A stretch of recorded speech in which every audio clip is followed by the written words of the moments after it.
de mi vida y de trabajo, y tengo el gusto de haber invitado a Carlos Leite, que es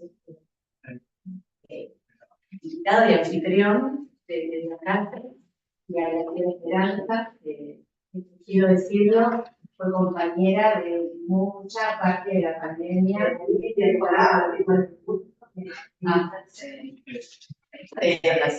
Bueno, voy a presentarlos y les voy a dar la palabra. La señora Esperanza es ensayista, narradora y guionista de cine, se doctoró en letras en la Universidad de Buenos Aires, donde enseñó literatura argentina. En 2009 es profesora en el Departamento de Arte. Se está grabando por YouTube. Desde 2009 es profesora en el Departamento de Arte de la Universidad Torcuato Di Crema y fue profesora visitante en la Universidad de Columbia y la Universidad de Columbia.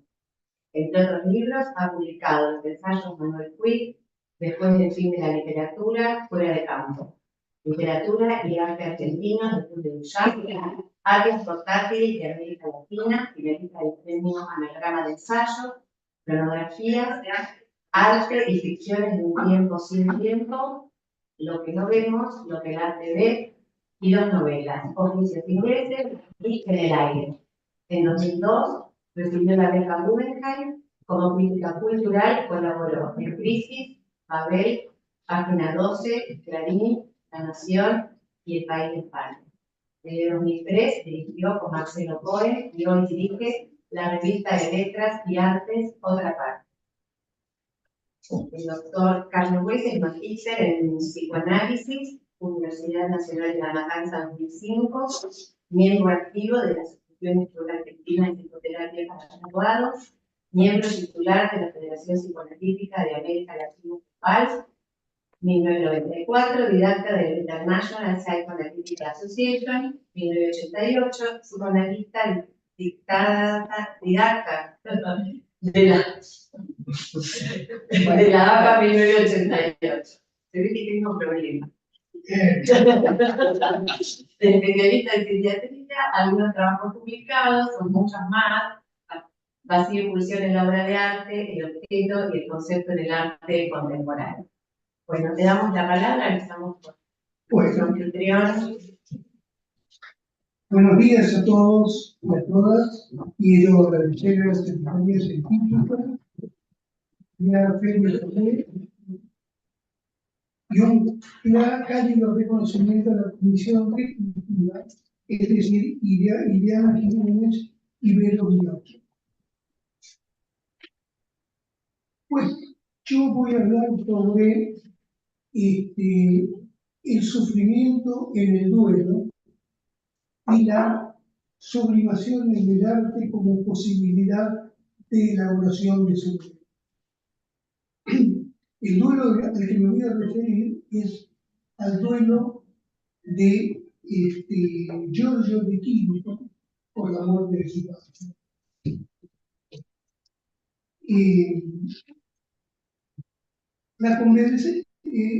La comparecencia de la que nos habla Giorgio Simeone se refiere a una crisis depresiva agravada por un malestar físico consistente en severos trastornos gastrointestinales, tal como él mismo cuenta en sus memorias. Hay que decir que la verdad que tiene esta situación de obra tiene que ver con que Giorgio de Chirico también era escritor y también escribió sus memorias. Por lo tanto, digamos, las obras pueden seguirse a través de lo conceptual. En Florencia, mi salud empeoró. Pintaba a veces cuadros de pequeñas dimensiones. Había pasado el periodo Bocchiniano y había comenzado a pintar cuadros en los cuales trataba de expresar aquel fuerte y misterioso sentimiento descubiertos en los libros de Nietzsche. La melancolía de las bellas jornadas de otoño, de tarde, en las ciudades italianas. La crisis depresiva, que está relacionada temporalmente con la apertura del mundo metafísico, está a nuestro entender en conexión con la mencionada muerte de su padre, ocurrida 5 años antes, cuando Giorgio tenía 17 años. Creemos que la muerte de su padre desencadenó una intensa situación traumática expresada por una evidencia de desamparo en nuestro pintor, que quedó asociada a una angustia de muerte. Esta situación traumática se tradujo en un congelamiento del proceso de duelo que detuvo su elaboración durante todo este tiempo, desde los 17 años, y recién a los 22 se expresó en un estado depresivo severo, del cual es posible que haya sido ayudado a salir gracias a la capacidad simbólica que le posibilitó la adquisición de la estructura significante de carácter plástico. Cuando hablamos de la estructura significante de carácter plástico, nos referimos a signos icónicos donde cada uno adquiere significación en relación a los demás, pero referidos a su historia, cuyo texto podemos abordar en base a documentos escritos de puño y letra de su autor y de sus biógrafos. Además, estos signos confieren a la escena pictórica la característica de una narración mítica en la iconografía de Giorgio de Chirico. Su padre, Evaristo, era un ingeniero ferroviario italiano y había sido contratado por el gobierno griego para la construcción de la red ferroviaria de Tesalia. Por ese motivo, Giorgio nace en Volos, Grecia, el 10 de julio de 1888. Más tarde la familia se traslada a Atenas, donde el padre realiza la construcción de la línea ferroviaria Atenas-Salónica. Tanto su padre como su madre apoyan la pasión de Giorgio por el arte. En Volos toma su primera clase de dibujo con el pintor griego Mavroudis, un joven empleado ferroviario quien le transmite el amor por la técnica. Luego en Atenas estudiará con Carlo Barbieri y con el pintor suizo de ruinas antiguas Julie Guilleron. Su padre muere en mayo de 1905. Giorgio sigue estudiando en el Politécnico y en 1906 la familia se traslada a Múnich. Múnich es uno de los centros de la creación artística de Europa. Allí nuestro pintor asiste a la Academia de Bellas Artes. En esta ciudad toma conocimiento tanto de la pintura de Poplin como de la obra de Nietzsche. En el verano de 1909 se traslada a Milán. Giorgio pinta sus primeros cuadros bajo la influencia del simbolismo centroeuropeo y especialmente del pintor suizo Böcklin. Múnich, centro irradiador de cultura en esa época, ofrece influencias no solo simbolistas, sino también modernistas y de un incipiente expresionismo. Allí Giorgio lee a Schopenhauer, además de Nietzsche, y llegamos así a 1910. Y aquí aparece la pintura citada como el primer cuadro metafísico que inaugura la serie de las plazas de Italia. Podemos poner la número 1. Enigma. Sí.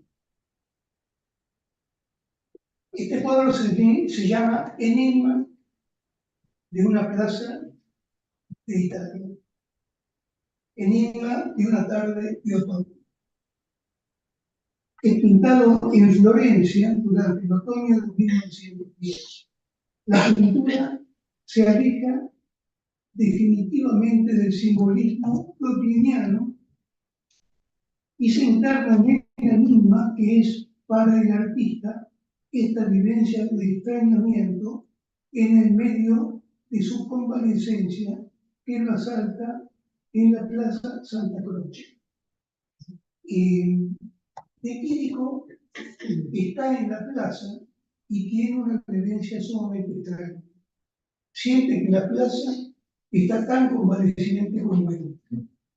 Y entonces pinta la plaza de Santa Croce, pero que no tiene nada que ver con la plaza de Santa Croce real. Por ejemplo, pinta la iglesia, que es una enorme iglesia, acá como si fuera un templo griego, que tiene puertas cerradas con unas cortinas negras, pero que detrás dejan ver el cielo, como si fuera una especie de fachada.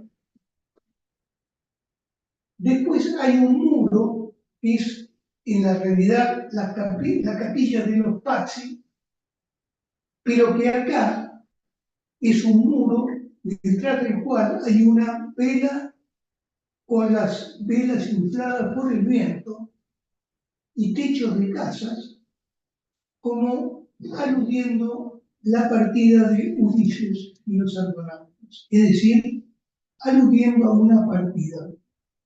En el medio de la plaza hay una figura con un torso rotado y sin un brazo que estaría apoyado en un tronco que a su vez está cortado, está sobre el mismo pedestal, y que las iniciales son Giorgio C.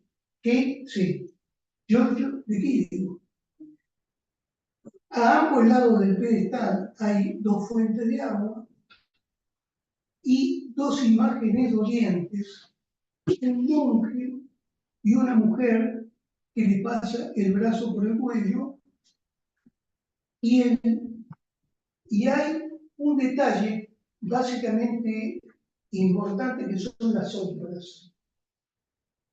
Las sombras son extremadamente alargadas, pero además son sombras que parten de varios focos de luz. Entonces, en esta pintura, lo que podemos plantear es que la estatua, que en realidad corresponde a Petrarca, esta estatua no tiene nada que ver con la estatua de Petrarca en la plaza. Petrarca, la estatua de Petrarca es un cenotafio, es decir, es un monumento mortuorio sin cuerpo, que denota la culpa del pueblo de Florencia por haber expulsado a Florencia a Petrarca de su seno. Perdóname, ¿no es Dante? ¿Cómo? ¿No es Dante? Petrarca. Déjame ver un poco. No. ¿Eh? Me parece que es Dante. Déjame ver.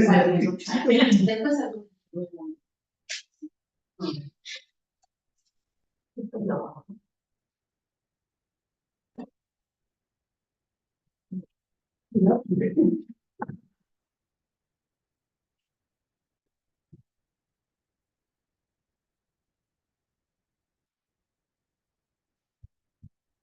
No, gracias, Miguel.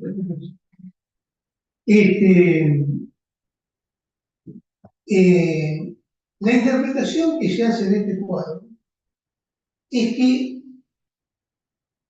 Giorgio de Quirico pinta esta estatua identificado con su padre muerto.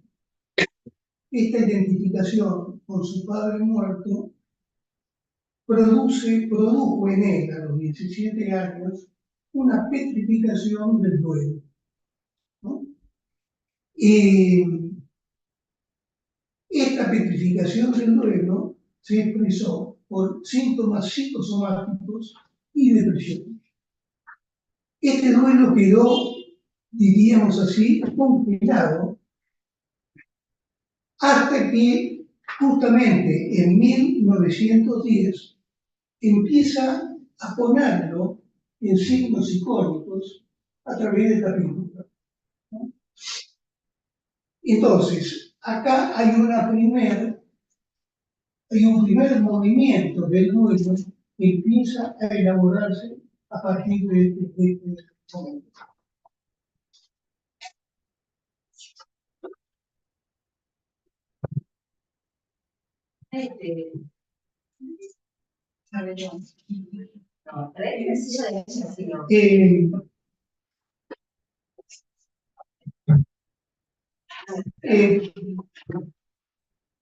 A partir de este momento, la pintura de Giorgio, que en realidad es bautizada por la pintura metafísica, comienza con estatuas, y la siguiente, por ejemplo, podés ponerla así.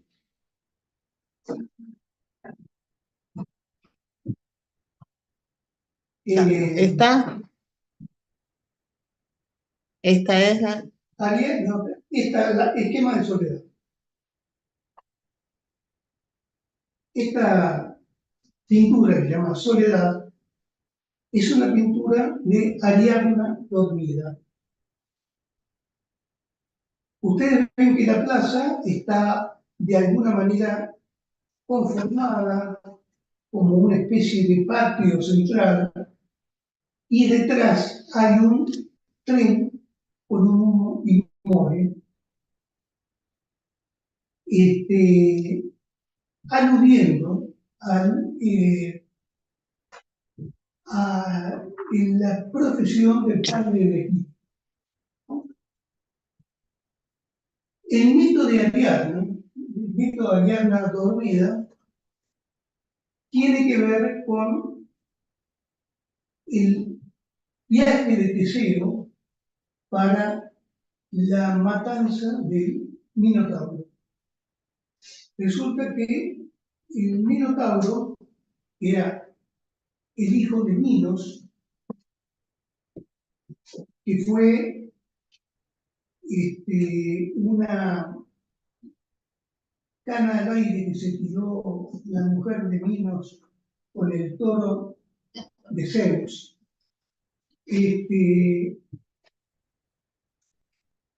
Minos había encerrado a su hijo en un laberinto. Teseo, que tenía que llevar a 9 jóvenes, mujeres y hombres, cada 9 años, para ser devorados por el Minotauro, porque Minos quería vengar así la muerte de su hermano. Minos tenía una hija que se llamaba Ariadna, que se enamora de Teseo y que le ayuda a Teseo a encontrar al Minotauro en el laberinto. Lo hace ayudado por Dédalo, que construyó el laberinto, y le entrega un anillo que es lo que le sirve a Teseo para salir nuevamente del laberinto. Resulta que Teseo entonces la lleva a Diana en su barco de regreso a Atenas y se detienen en la isla de Naxos. En la isla de Naxos, Teseo abandona a Diana mientras ésta dormía, y cuando Ariadna se despierta, Teseo había puesto pies en polvo rosado. Entonces, ella queda dormida y deprimida. Esta es otra de las identificaciones petrificantes de Giorgio de Chirico. Es una imagen que se repite bastante. Acá traje otro cuadro de ella. ¿Podés ver? Sí.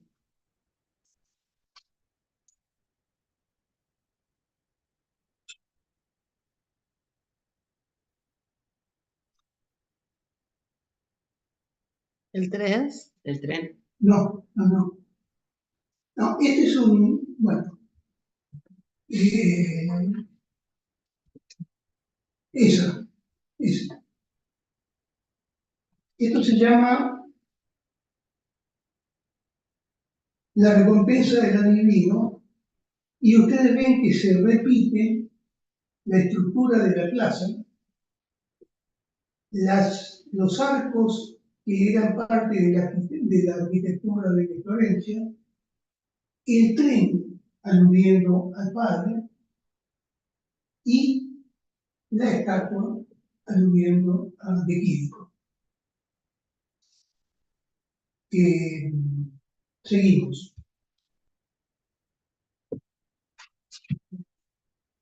¿Tiene 5 minutos? Bueno.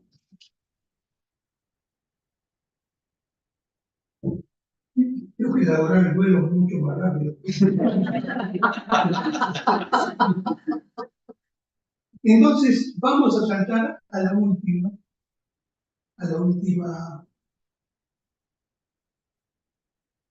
Esta, ¿no? Esa Esta. es. Acá lo que vemos es una de las últimas pinturas de De Quirico, donde De Quirico está representado por un maniquí, que es otro de las representaciones que aparecen en su obra, y que abraza a su padre, que ha bajado del pedestal, ha vuelto a vivir, pero simbólicamente, ¿no? Lo cual demuestra un final elaborado del duelo de Quirico por su. Bueno, ¿estamos? ¿Sale? Sí, ¿Sí? eso es lo que quería. Es el núcleo del trabajo, además mucho más largo que la maqueta. No. A la presidenta. Después lo buscas. Muchas gracias. Gracias por la invitación.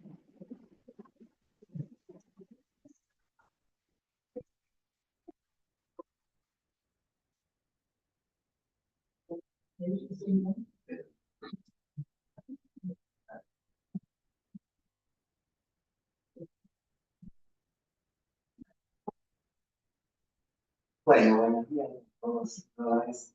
Gracias a la persona de Liliana y de la asociación. Y empiezo por aclarar que, como se imaginarán, voy a tratar el tema de la creatividad del dolor, no desde el psicoanálisis, que es un conocimiento a matar como lectora. Freud y Lacan, además que grandes pensadores, son grandes escritores. Sino desde mi propia experiencia del arte y la literatura, que han sido para mí en todos estos años una lente privilegiada para pensar el mundo el tiempo. Y sobre todo en el último ensayo que entró Liliana, lo que nos vemos por el arte ve, una posibilidad para mí de dar visibilidad desde el arte y la literatura a lo que yo creo que son las dos amenazas que acumulan el futuro del hombre y del planeta. Perdón, un poquito más fuerte porque justamente decían que se escuchaba bien, pero un poquitito más alto porque hay 22 personas. Hay mucha gente. Gracias. Bien, decía las dos amenazas ahora, ¿bien? Sí.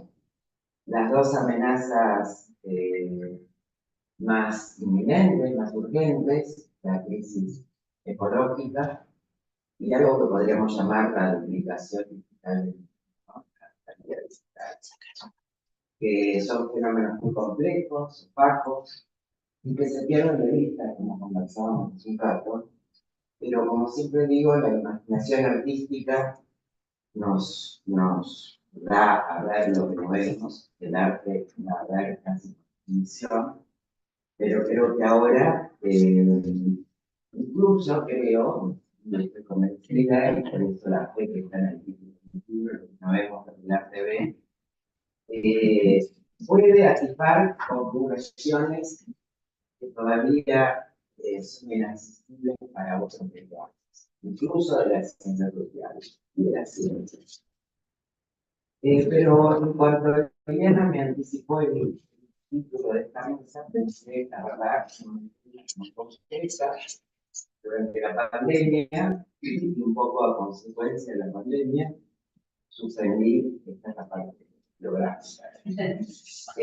Suspendí un tratamiento para la osteoporosis y uno de los efectos adversos de esa vacunación no sucede siempre, pero también sucedió, fueron tres fracturas grandes espontáneas, muy dolorosas, de la que por suerte estoy recuperada, y escribía ya desde hace bastante tiempo ese ensayo, lo que no vemos porque la ve, pero recuerdo perfectamente, y eso fue lo que respondí cuando me explicación Diana, que más allá de los 4 meses de corset y calmantes, lo que verdaderamente me sostuvo, me ayudó a olvidar con ese dolor, fue la concentración en el trabajo, en el argumento, el entusiasmo por los hallazgos,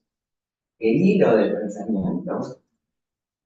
Entonces, en la escena que voy a tratar de describir, está el dolor físico y la escritura del ensayo, y dando algunos rodeos, acelerando, voy a tratar de razonar esa experiencia que reúne el dolor físico con lo que creo se da a ver en el libro. Voy a leer entonces para aprovechar el tiempo. Tendría que empezar por precisar qué entendemos por dolor. El dolor es una molestia física localizada en alguna parte, producto de la excitación de fibras nerviosas, como el dolor inenarrable de un pero también alude a un sentimiento de desazón, de tristeza por una pérdida. El dolor sucede y no podemos evitarlo, lo padecemos físicamente o en el ánimo, y a veces se confunde con el sufrimiento, que tiende más quizás a reconducir algo que inicialmente tiende a paralizarnos y nos lleva a una nueva percepción de las cosas. La escena que acabo de describir reúne esos sentimientos, pero también una especie de pase de magia muy misterioso para mí hasta hoy, que hace que el dolor momentáneamente desaparezca o se transforme. Y calculo que sabrán mejor que yo que más de una investigación científica demuestra la eficacia de la distracción para reducir la percepción del dolor, como si de pronto una capacidad selectiva consiguiera resistir el reflejo a enfocarse en él. Pero hay algo más allí que rodea el misterio. El filósofo Michel Serres se acerca a ese misterio en sus reflexiones sobre el cuerpo. Para habitar mejor tu cuerpo, olvídalo. Escribe variaciones sobre el cuerpo, por lo menos en parte. Y escribe también, ya sea físico o moral, el dolor que grita. ¿Cómo olvidar ese cuerpo insoportablemente presente? Y algo más que nos invita a llegar al otro también, la actividad. El trabajo creador, cualquiera que fuera, exige al cuerpo que se transforme, le exige metamorfosis. Me interesa particularmente esta idea de metamorfosis. Entre las metamorfosis y el poder de sus virtualidades, el cuerpo pone en juego su potencia. No me detengo en entonces el tabú y su frase final, de conocer respecto a la creatividad. Que la creatividad viene a metamorfosear el dolor, llamémoslo como hizo Carlos, su animación o como queramos, que es casi un lugar común en la historia del arte y la literatura. Podríamos hacer muchos nombres de autores conocidas, Rambo, Silvia Plath. Más cerca, mi querido maestro Ricardo. Pero habría que precaverse de glorificar el sentimiento pensando en el dolor como requisito de la grandeza artística, identificado en la figura del artista torturado. Y quisiera detenerme un momento en el caso tal vez más conocido, más paradigmático y espectacular del dolor y del sufrimiento, transformado en arte, Frida Kahlo. Quizás porque pensé en ella, de hecho, como mejor se lo puedo utilizar. La historia de Frida también es bien conocida, recuperada muchas veces, no solo como ejemplo cabal de esa metamorfosis de la que hablábamos, sino también como emblema de la potencia creativa femenina en un entorno dominado por hombres. Como ella misma dijo alguna vez, la poliomielitis que sufrió en infancia y un accidente fatal en día a los 18 años no la dejaron enferma, sino rota. Las lesiones en la columna, 30 operaciones quirúrgicas, adicción a analgésicos, alcohol, esterilidad y muchas restricciones. Al dolor físico se sumó una relación complicada y tormentosa con Diego Rivera, llena de debilidades mutuas. De hecho, dijo Frida, sufrí dos graves accidentes en mi vida, uno en el cual mi tranvía me arrolló y el segundo fue Diego. Pese a todas esas adversidades, pintando desde pequeña, muy a menudo cicatrices abusados en su cama, Frida fue consolidando unas de las obras más personales de la pintura mexicana y latinoamericana, pero solo me detengo en dos obras para avanzar en el argumento. Después, en 1939, después de una consagración, diríamos, artística en Nueva York y en París, bastante extraordinaria para una artista latinoamericana mujer.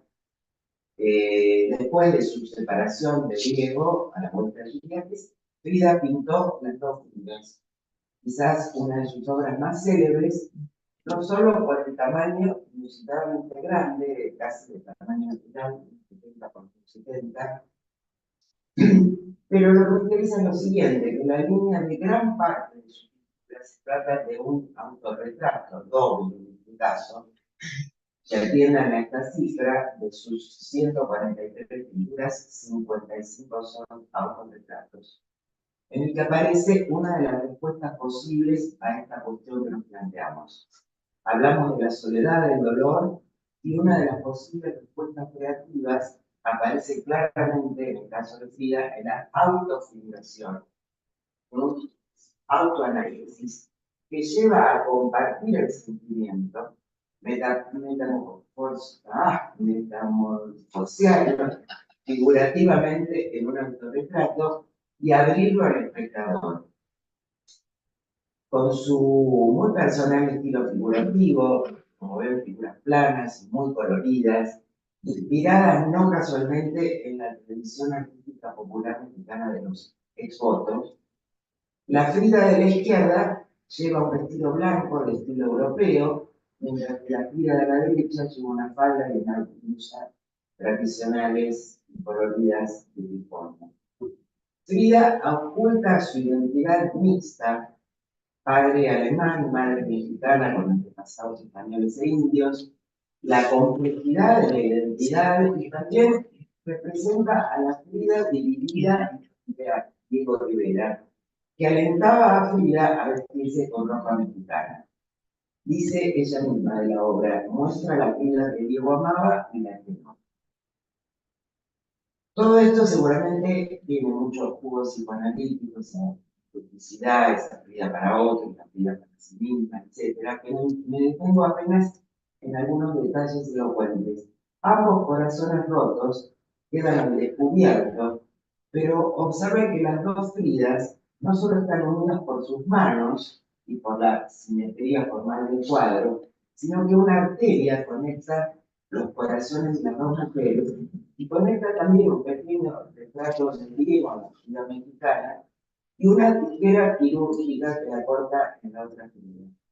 La sangre que se derrama, y esta quizás una clara puesta en abismo de nuestro tema, la creatividad frente al dolor, figura un motivo que acompaña a los de la espalda. La sangre derramada se metamorfosea en formas pintadas sobre la tela. Y aunque los dos rostros parecen vacíos de emociones, las dos mujeres se hermanan y se acompañan frente al dolor físico del corazón arrancado bajo el cielo tormentoso de la separación amorosa. Pero aún así, a pesar de todos los tormentos físicos y amorosos, la última obra de Frida Kahlo, pintada, la próxima, por favor, 8 días antes de su muerte, es muy elocuente.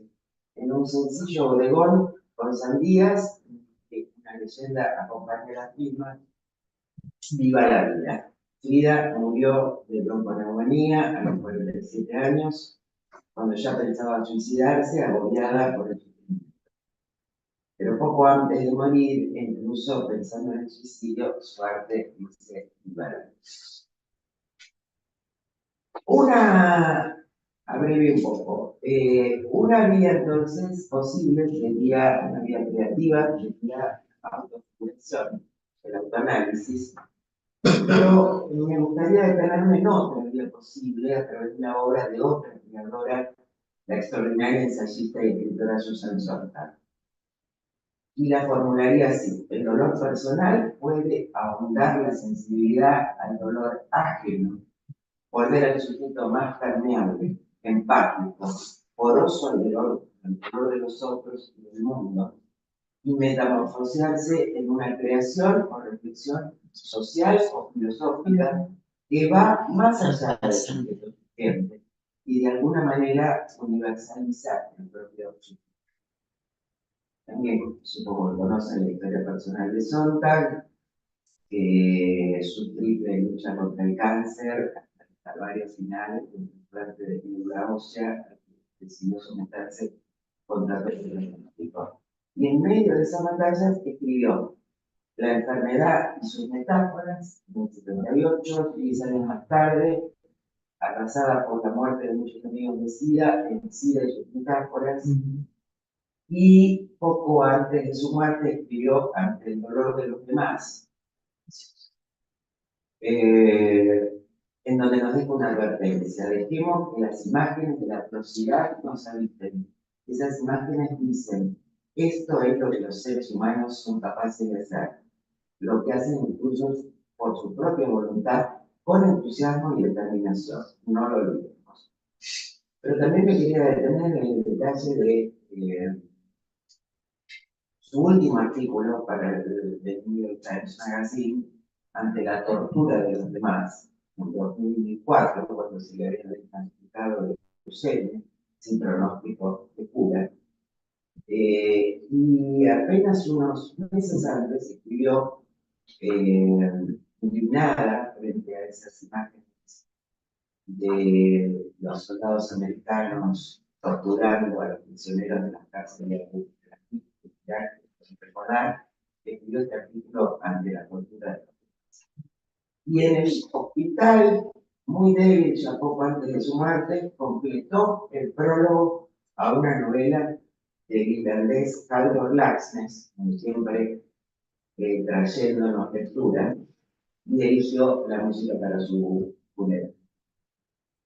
Pero para completar ese recorrido, llego a una artista letona americana sobre la que escribí en el libro, Ija Selmins, con la que quería ampliar más esta idea de otra posibilidad empática con el dolor ajeno.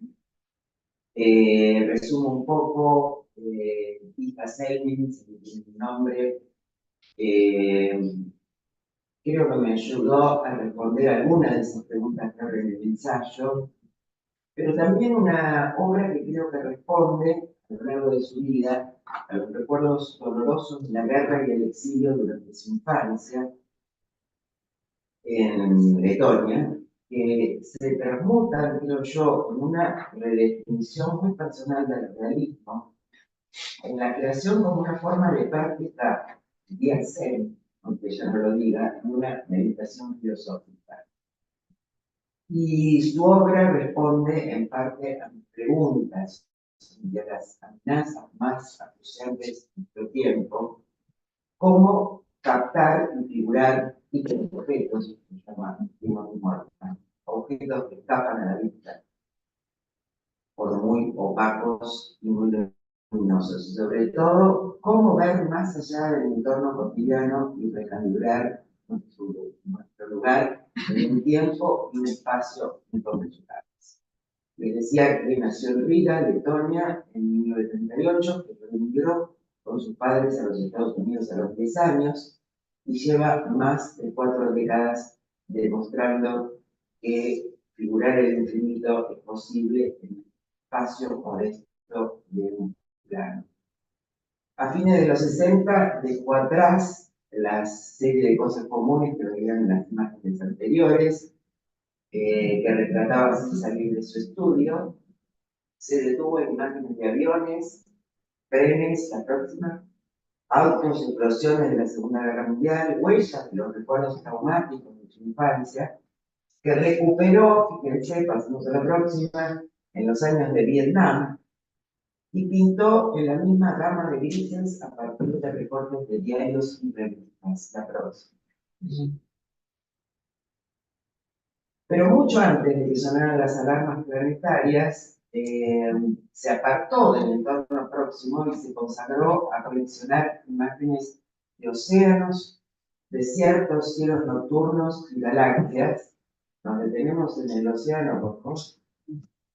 Con un grado tal de ilusionismo que solo observándolos con atención se distinguen de una foto en blanco y negro. Selmins puede invertir semanas o años en un océano o cielo nocturno, no para copiar, traducir o imitar la naturaleza, sino para reinventar la relación del hombre con lo visible, recuperar su extrañeza, pintarlo como si nadie nunca antes lo hubiera visto. Vacía el cuadro de humanos para retratar océanos, cielos y desiertos como en una especie de limbo, tal como supuestamente existieron antes y existirán después del paso del hombre por el planeta.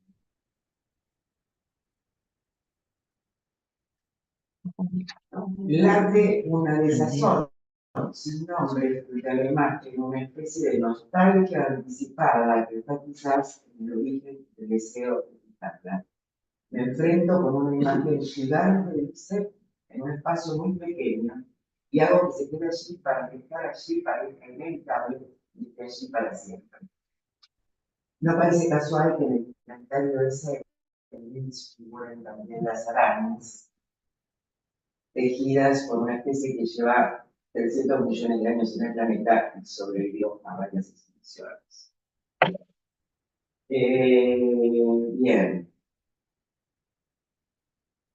Pero lo que importa para mi argumento es que yo termino, entre tanto, el yo se borra, constante por la cara, desaparece, transcribe devotamente olvidándose de sí misma. Es demasiado inteligente y demasiado escéptica para copiar, dice John Berger. Transcribe con toda la integridad de esta paz. El dolor, los recuerdos traumáticos de la infancia se han metamorfoseado en una mirada honda y una tarea paciente y casi infinita, capaz de mirar el mundo antes y después del hombre, e incluso sacar al hombre y al yo del centro de la escena. Con la misma atención a la superficie de sus contemporáneos, los pop, pero en las antípodas de su transfiguración, el dolor, de consumo, su mirada, mezcladas con recuerdos de la guerra y el exilio, es más escéptica y quizás porque son más visionarios. Los dialécticos más agudos son los refugiados, decía tanto Loreto. de los menores indicios deduce los máximos acontecimientos. Sí, pero vamos para una reflexión sobre lo que, siguiendo al filósofo francés Clément Rosset, pero sobre todo un ensayo que se habrá leído, que se llama Lo Real, Tratado de la Idiotez, quería llegar a esta idea del realismo idiota, que básicamente lo que iba para mí. Propone ahí una ontología de lo real centrada en su carácter insólito, singular, único, incognoscible, sin espejo y sin doble, esto es, y de ahí el título del tratado, en su carácter idiota. Porque en su etimología primera, idiota significa simple, particular, único, y solo después, por una extensión semántica, persona privada de inteligencia, ser desprovista de razón. De ahí que para Rosset todas las cosas, todas las personas son en su sentido primigenio idiotas. No existen más que en sí mismas y son incapaces de aparecer de otro modo que allí donde están y tales como son, incapaces, como todos demás, incapaces de duplicarse en el espejo. La percepción ebria es una vía de acceso. El borracho se queda velado frente a una cosa singular que señala, porque a mí me dice, a la vez que toma, dice Rosset, por testigo a lo concurrente, y si te resistes, enseguida rebelde contra ella. Mire, hay una flor, es una flor, le digo que es una flor, pero no la única. También el desasosiego amoroso, el dolor, es decir, en el que una especie de amplio borrón y cuenta nueva barre completamente la representación esencial de lo real. También la obra de arte, que es reveladora de las cosas del mundo, más que ocasión de la luz de ellas, no sé. Y también la filosofía, claro, que resume las otras vidas y le agrega su sello específico, acercan a la cosa en su singularidad, es decir, a la unicidad que contribuye a hacerla aparecer a la vez como prodigio y como fenómeno inconocible. Bueno, vuelvo entonces para terminar a la escena del comienzo. Creo que también yo conseguí literalmente traerme el dolor de las fracturas atravesada por la inconcebible experiencia del dolor del mundo en su singularidad idiota, diría Rosset, en la pandemia, y sobre todo por las amenazas que se ciernen sobre el futuro del hombre y el planeta, capaces de infligir catástrofes y sufrimientos aún mayores. Un panorama sombrío del arte y la literatura de nuestro tiempo me ayudaron a ver.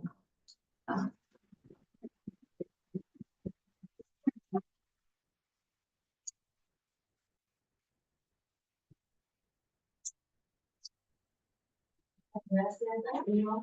Así que abrimos en este momento un intercambio. Si tienen preguntas o comentarios. Yo puedo comentar algo o preguntar algo, ¿sí? Bueno, soy Mario, María Pared.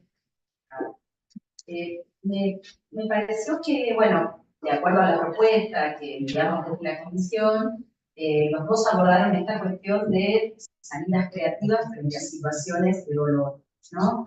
Ahora, mi pregunta es, también un poco pensando en lo último que contaba Gisela, ¿cualquiera puede, frente a una situación de dolor físico o anímico, frente a un duelo, cualquiera podrá tener esa salida artística? No sé, quisiera, si ustedes nos pueden contar cómo lo piensan. Y otra cosa que también me quedé pensando es en esto de la configuración, del doble, del espejo, a lo que se refería también recién Graciela, en relación a algo que dijiste al principio, que es esto de, que yo no lo anoté, porque me encantó la formulación, la duplicación de la vida digital, ¿sí? Me gustaría, si nos pueden contar un poquito de qué piensan. Gracias. Bueno, ¿No quieren que juntemos un Sí, poco? Belis. Pero me parece que estaban. Fui haciendo demasiadas asociaciones, no sé si se va a transformar en la pregunta. La primera igual iba un poco en la línea de primario, ¿no? Cuando nosotros trabajamos con niños, vemos la evolución de, por ejemplo, la producción gráfica en un niño a través del tratamiento, pero a veces los artistas producen esa evolución solos. Yo me pregunto, ¿qué es esa función artística? ¿No? Esa es como la primera pregunta, ¿no? Que permite sin mediación de un otro con algún formado en una disciplina, expresar, ¿no? Y la otra cosa que iba asociando era otra cosa que a mí me llama la atención de los escritores, que es, asocié con 3 libros así, que dan como, que trabajan con el sufrimiento de otro, ¿no? Entonces pensaba, Elena Poniatowska escribe un libro sobre, que es como una especie de novela epistolar, sobre la primera mujer de Diego, que era más. Y hay una sola carta real y el resto las hace ella, ¿no? Entonces le da vida y identidad a una pobre rusa que se murió muerta de hambre, digamos, en Europa, ¿no? Y demás. En Manuel Carrero escribe, digamos, de vidas ajenas, por ejemplo, ¿no? Sobre los del tsunami, sobre sus mías muertes, etcétera, etcétera, y hace como un homenaje al dolor de otro, ¿no? Pero también de la identidad. Y después se asoció con otro de John Berger, que se llama Hacia la boda, que inventa una vida, alguien que muere prematuramente entre casas, ¿no? Inventa todo lo que no vivió, ¿no? Que es como otro modo de trabajar, dar vida al dolor de otros. Bueno, esas fueron mis asociaciones.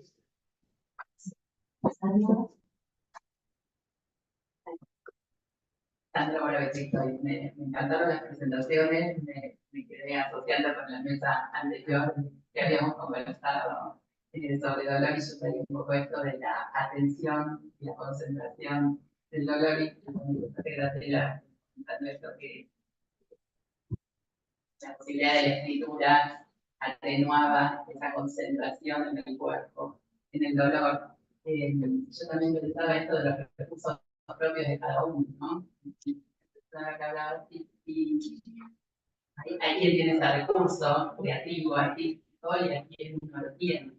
Y asociaba con la posibilidad del espacio terapéutico, el espacio de el espacio con los chicos, no queda más claro, no abre el después. Pero que poco han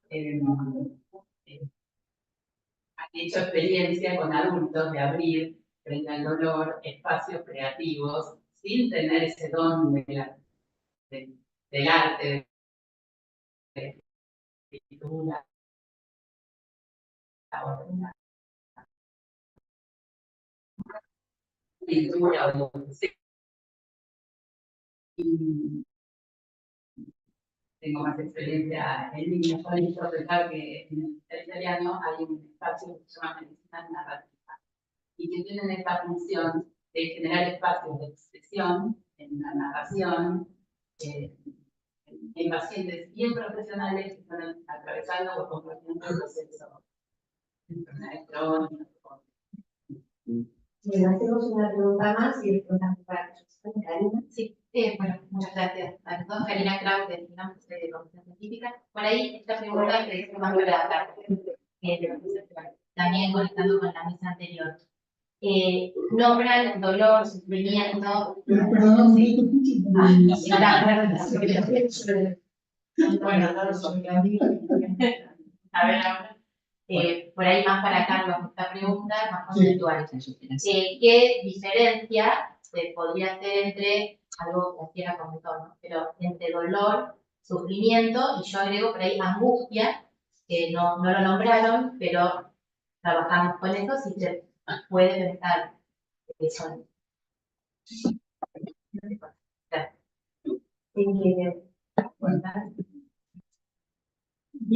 Bueno, Sí. Empezamos por la última pregunta, ¿no? A ver, la angustia implica un afecto que sobrecarga el cuerpo. Es decir, la angustia implica algo así como una tensión que va en aumento, ¿no? Y que en última instancia la posibilidad de descarga es lo que es capaz de cambiar, de aliviar, ¿no? Por ejemplo, se puede aliviar mediante un acto o se puede aliviar, por ejemplo, mediante una situación sublimatoria. ¿Cierto? La sublimación implica la transformación de lo doloroso, ya sea la angustia, el dolor, el sufrimiento, la transformación en algo simbólico, algo que se pueda expresar de otra manera absolutamente inmaterial, ¿no? El arte es uno de los aspectos, hay muchos aspectos sublimatorios, incluso fuera del arte hay sublimaciones en otros medios, a través de los trabajos, a través de la creación de técnicas, ¿no? A través de la creación científica, ¿no? Lo importante es que la sublimación, la estructura de la sublimación, implica una transformación de lo real y lo imaginario en lo simbólico, ¿no? Y que lo simbólico es transmisible y es capaz de, digamos así, de convertir en social un dolor que es individual, ¿no? Y de generar efectos culturales muy importantes. Bien,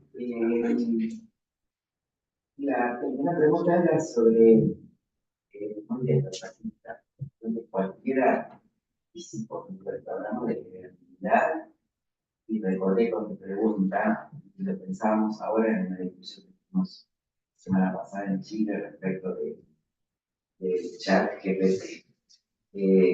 Valerie decía que la creatividad quiere crear es elegir, cosa que no pueden hacer las máquinas, salvo con esa especie de fenomenal archivo que viene detrás, pero no pueden elegir en el presente. No, no hay presente para las máquinas, ¿no? Yo no sé qué voy a decir ahora, qué palabras tengo detrás, una historia, con la tradición, con la lengua, y el hijo. Yo creo que esa creatividad, la posibilidad de elegir, no es privativa de los artistas, más allá de que la definición del arte cada vez es más amplia, ¿verdad? Hay creatividad, y hablé de algo que me entusiasmaba mientras escribía, eran los hallazgos. Entonces hay hallazgos para los científicos, hay hallazgos para el artesano.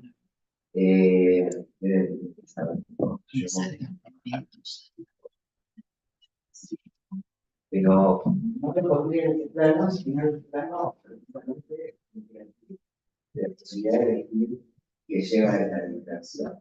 Me preguntaba por el doble digital del mundo, y creo que efectivamente, aunque ya esté tan naturalizado que no lo vemos, esto es así. De hecho, una de las obras de las que me ocupo en el libro es una obra que se llama Tocando la Realidad, y es un video donde una mano muy elegante, con unas pintadas, va pasando en una tablet imágenes terribles de catástrofes, de cuerpos mutilados, un poco resumiendo esa idea de que tocamos la realidad y hay ya una especie de flujo táctil conectado al flujo digital que ya no percibimos. Y vivimos esa realidad visual. ¿no? Vivimos los likes, vivimos la representación de nosotros mismos en las redes, eso es lo de menos. Pero obviamente el mundo digital se ha transformado en una dimensión muy importante de nuestras vidas, ya tan naturalizada que es difícil separarlas. El sufrimiento de nosotros, Carrer, precisamente, me parece que ese es quizás la posibilidad, no me detuve en esto, pero sabrán ustedes que hay ahora un cultivo bastante frecuente de lo que la literatura llama autoficción. No solo ya la biografía, sino ficción apartó ficciones del yo. Entonces, asociaría esa beta más a, a esa primera posibilidad de autoficción. Y en el caso de la segunda línea de pensar, Susan Sontag, Nina Selkins, está esta idea de la literatura como posibilidad de procesar creativamente el sufrimiento de otros, que sería el caso de la aunque su yo está ahí como cronista, ¿no? Y en algunos casos es más personal. Pero me parece un ejemplo fenomenal, un libro de Carrer, no sé si lo han leído, de 13, sobre la función de Bataclan, donde más allá de poder procesar la situación tan conflictiva, hace el esfuerzo de salir del lugar cómodo donde hemos pensado a víctimas y victimarios, pensando en las familias, de los acusados, pensando en las víctimas, tratando de salir de los lugares más o menos convencionales. O sea que me parece que ahí hay un esfuerzo creativo que valoro mucho, y creo que los títulos de Sontag estaban muy claros, que es procesar el propio sufrimiento con la empatía con el sufrimiento ajeno. Me parece que eso puede ser una vía interesante de respuesta psicoanalítica, ¿no? Entonces sería del autor y también del observador. Totalmente. No, porque parte de la pregunta de ella. Totalmente. No todos somos artistas, pero también. Totalmente. Bueno, la lectura, hay lectura creativa. ¿No? Hay lectura creativa, la lectura es una actividad, como una gran cantidad de teóricos literarios, ¿no? Desde Humberto Eco a toda la escuela de la recepción. La lectura concentrada, la lectura concentrada es una actividad creativa, proceso, pongo en actos de signos. Eso es una cosita negra en el Facebook. Yo transformo en escenas, en sentimientos, en empatía de los personajes. La lectura, volviendo a la primera pregunta, es una forma de creatividad. Y no deberíamos comenzar la lectura sino porque justamente tenemos esa posibilidad negada al simple correr del TikTok, ¿verdad? Que no requiere nada de nosotros. Es más, lo hace todo hasta el milímetro. O sea, milimetra nuestra el iris mirando un objeto y luego un algoritmo mágicamente nos ofrece todo lo que lo necesita, ¿verdad? O sea, el creativo ahí es el algoritmo. La lectura el dolor y la angustia ya buscamos. A ver, me gustaría tomar un poco lo que vos decís, porque nosotros estamos viviendo una época de transformación terrible y con respecto diríamos, al algoritmo digital. ¿No? Tanto en lo que implica, por ejemplo, en lo que implica la velocidad, ¿no? La velocidad digital, digamos, lo que hace es dar por tierra con el pensamiento. El pensamiento necesita un tiempo de procesamiento, necesita un tiempo de relajación que el algoritmo no puede permitir, hasta tal punto que esto está transformado a los chicos que cada vez leen menos. En los países nórdicos, digamos, está nuevamente imponiéndose la lectura de libros porque no se leían más libros, digamos. Esto implica no solamente una situación fáctica, sino implica modificaciones a nivel cerebral. Hay funciones cerebrales que se van perdiendo, ¿no? Que cuando se las necesita para actuar, están borradas. Como GPS. Ahora, pues, la organización cerebral se trató. Justamente, esto es algo muy grave, digamos, con respecto a la cultura y es igual. Yo quería decir algo. Los míos la procrastinación.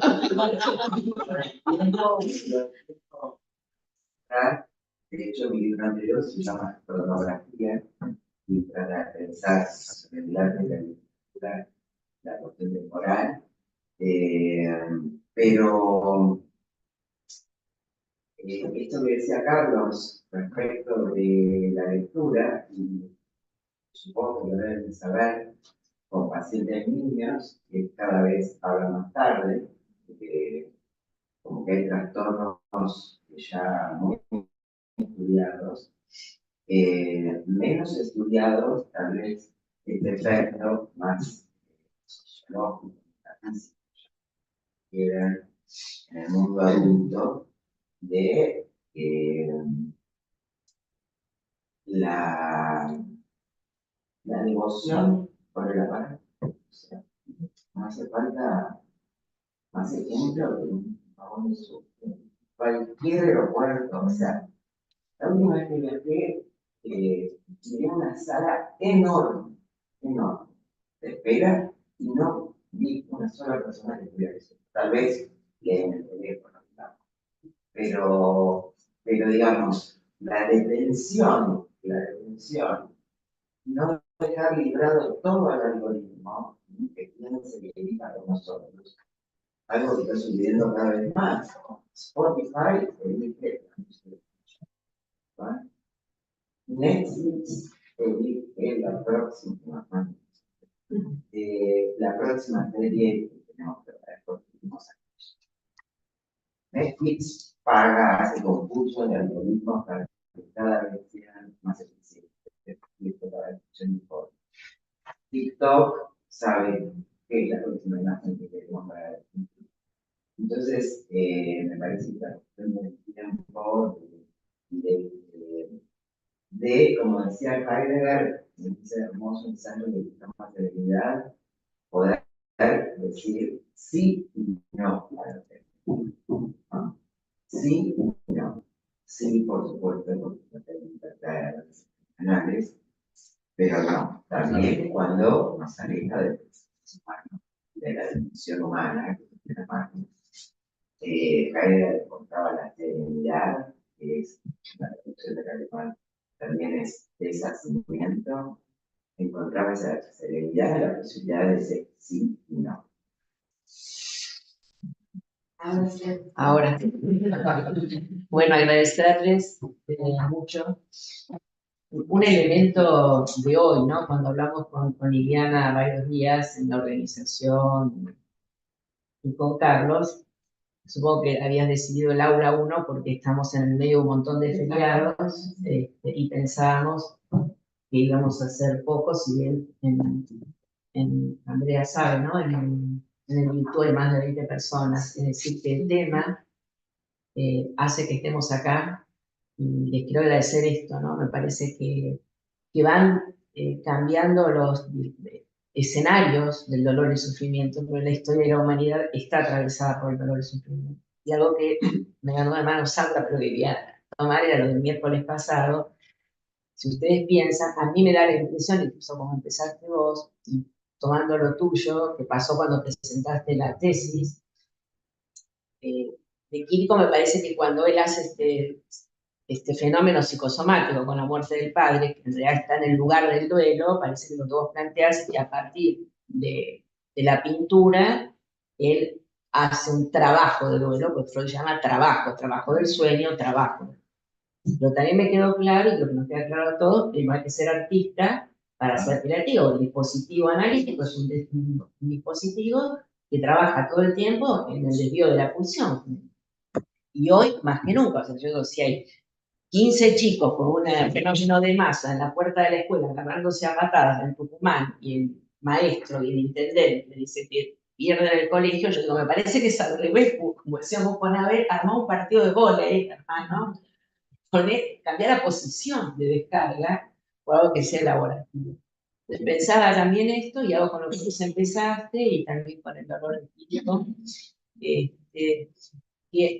Me parece que algo también planteó Sandra el otro día, que el sufrimiento tiene que ver con la psicologización y la subjetivación del dolor, que a tanto dolor, a mucho dolor, campo de concentración, en Ucrania, en todo el mundo, y cada vez más, no cada vez menos, con mucho dolor por ahí el arte tiene para hacer, el psicoanálisis siempre tiene para hacer, siempre que se pueda armar un dispositivo con tiempo y pensamiento, porque lo que vos traes del algoritmo, en realidad no son personas a las que le habla Netflix o las invita, son consumidores. Entonces, igual él está colocado en otra posición, para de invitar a pensar. Gracias por el tiempo. Sí. Bueno, como decía Alicia, soy Andrea Burguesea de la Secretaría Científica. Muchas felicitaciones en las redes, tanto en Zoom como en YouTube a ambos, y les agradecen las exposiciones. Y había una pregunta hace unos minutos de María Casario, que es un poco la que hizo Karina sobre el dolor y el sufrimiento.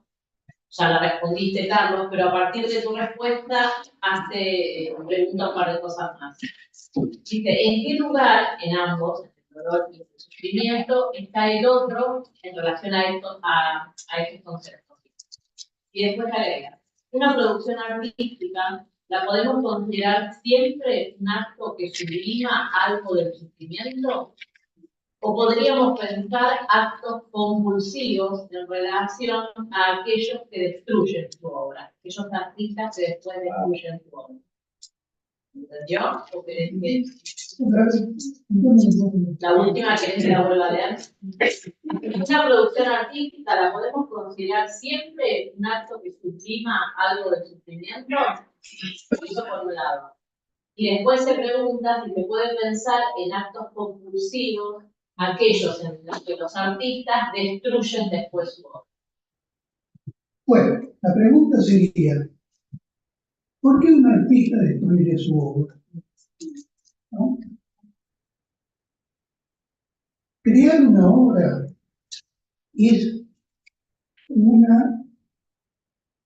diríamos, un acto de amor.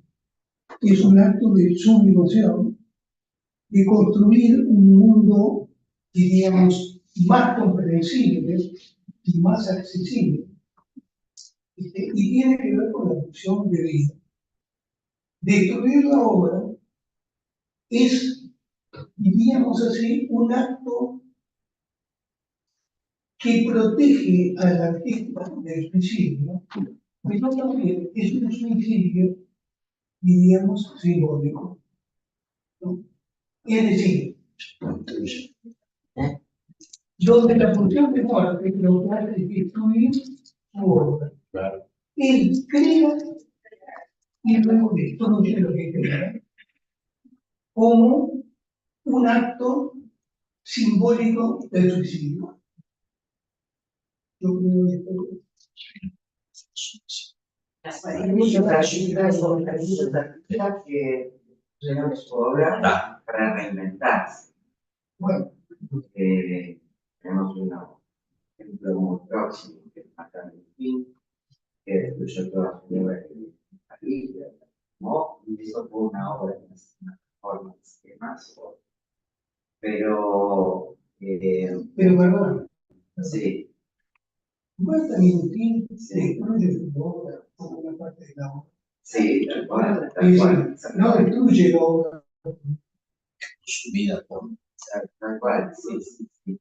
Pero pensaba que también está esa posibilidad de decirle no a ese yo del pasado y de reinventarse en un nuevo Argentina, ¿no? En muchos casos. Como no reconocerse en la obra anterior o reinventarse, como decía, o hacer que la obra, parece que es una cuestión interesante con la identidad del creador, ¿no? De los posibles yo, de eso es su obra. Bueno, uno podría decir que Tal cual. cada artista tiene determinados periodos que renuevan su estética, pero no destruyen la obra de la obra. Claro.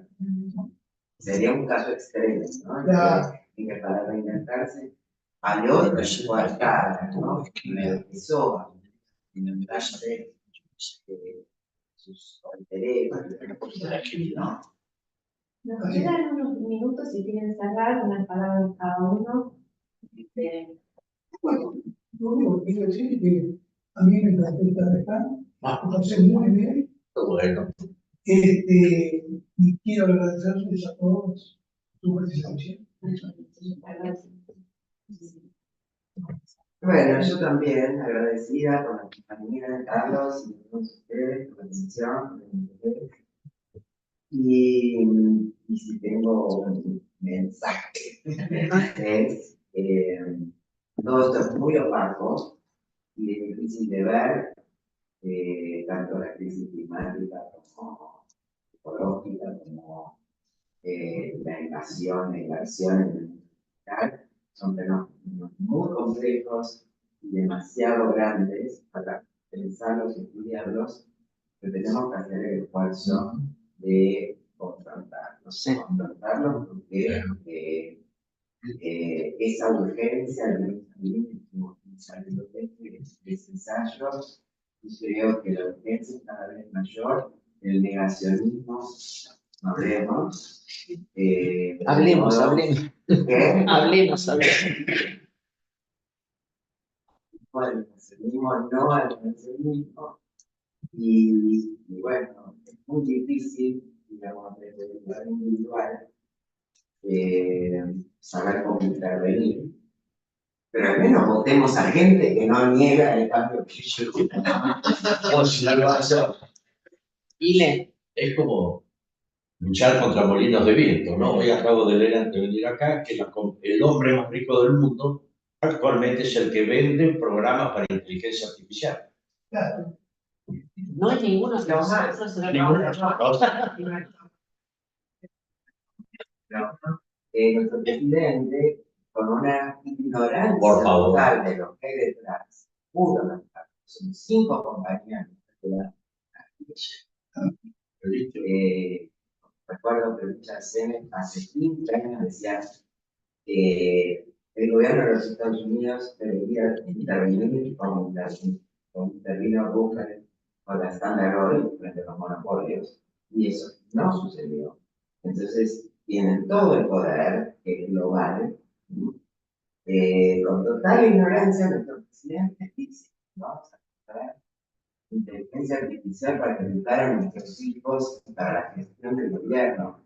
Sí, para, O sea, Eso es cierto, la mitad de ignorancia.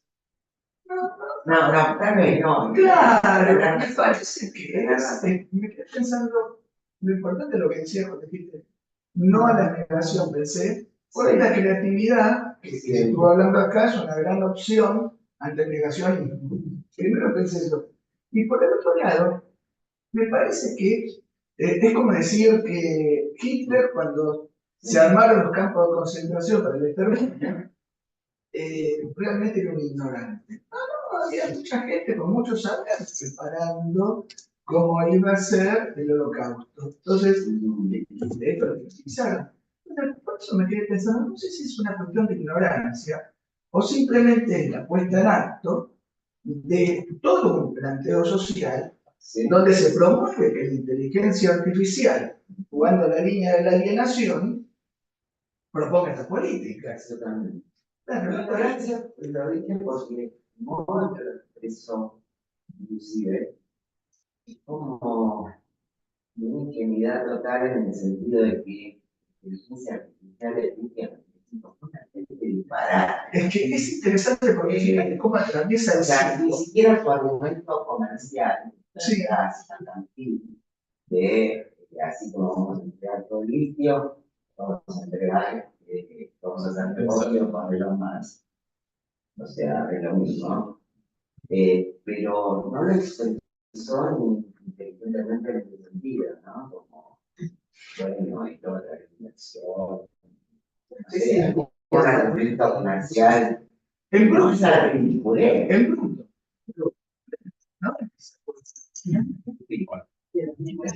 Yo lo que pienso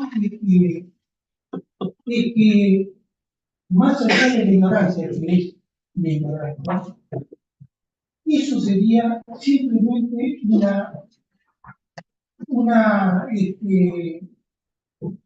un momento de sueño que no fue lo que tiene detrás, que son todos los poderes mundiales que están agazapados para caer sobre la Argentina, sobre toda la riqueza de la Argentina. Eso es lo más peligroso, justamente lo que hay detrás. Desde ese punto de vista, yo lo que quiero es recuperar esta reunión como una reunión de resistencia. Muy bien. bien.